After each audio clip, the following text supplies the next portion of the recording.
Olha, hoje a gente vai mergulhar numa obra que é, sem exagero, um verdadeiro soco no estômago teológico. O Custo do Discipulado, de Dietrich Bonhoeffer.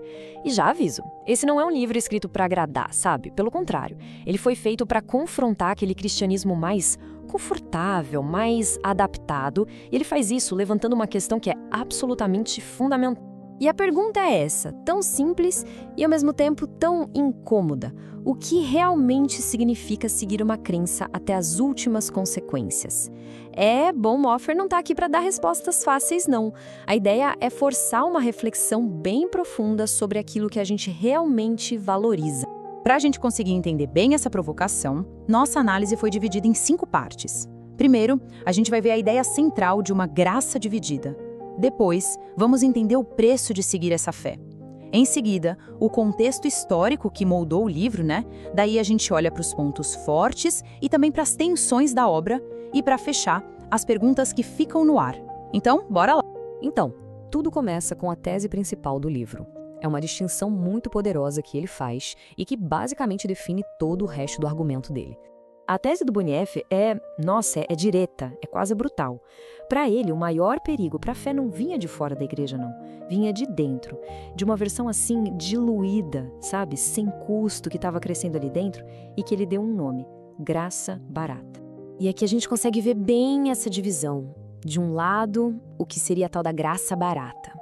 Bom, é o perdão sem arrependimento. É ter fé sem que isso gere nenhuma mudança. É um cristianismo sem discipulado, sem o seguir. Já do outro lado, tem a graça preciosa. E essa é o tesouro que custa tudo. Ela chama, ela confronta, ela transforma.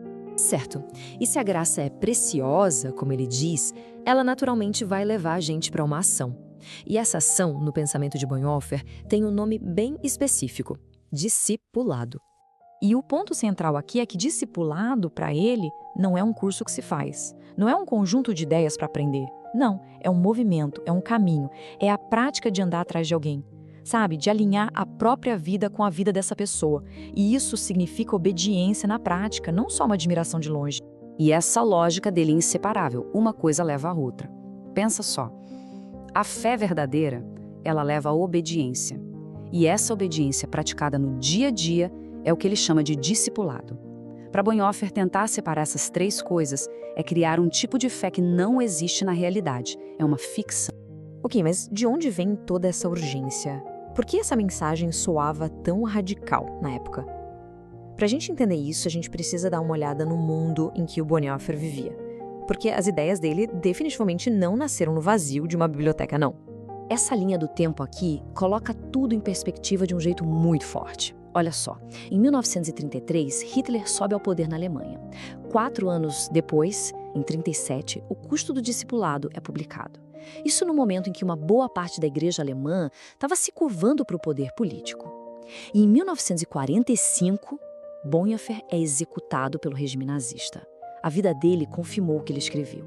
A fé que ele descrevia tinha um custo real e ele pagou esse custo. A visão de mundo dele, que foi forjada nesse fogo, era muito clara. Primeiro, a fé não é só um sentimento privado guardado no coração. Ela tem que ter consequências públicas. Segundo, ser neutro diante do mal é ser cúmplice. Não existe essa de não se meter. Para ele, a igreja tinha que confrontar o mundo e não imitar o mundo. E por fim, a lealdade a Cristo tinha que ser total, acima de qualquer outra lealdade. Claro que uma obra tão poderosa assim tem pontos de uma força imensa, mas também levanta algumas tensões, né? E vale a pena a gente olhar para isso de forma equilibrada. Do lado das forças é inegável, a honestidade dele é brutal. E tem a coerência entre o que ele escreveu e o que ele viveu. Né? Ele não estava vendendo uma fé palatável, fácil de engolir. Mas existem as críticas possíveis. Algumas pessoas acham o livro emocionalmente pesado, muito exigente, e existe um risco, se a leitura for meio apressada, de interpretar o discipulado como um esforço humano para merecer alguma coisa, e não como uma resposta a uma graça que já foi recebida. E isso tudo leva a gente para a parte final da nossa conversa, porque o verdadeiro poder desse livro talvez não esteja nem nas respostas que ele dá, mas nas perguntas que ele obriga a gente a se fazer. A primeira pergunta que o livro joga no nosso colo é bem direta. A fé que eu tenho Ela mudou alguma coisa real na minha vida? Sabe? Além das crenças na cabeça, dos rituais, existe alguma mudança visível, concreta, no jeito de viver, de trabalhar, de se relacionar? Aí vem a segunda pergunta, que vai fundo na crítica da graça barata. Em que áreas a gente acabou adaptando as nossas crenças só para caber no nosso próprio conforto?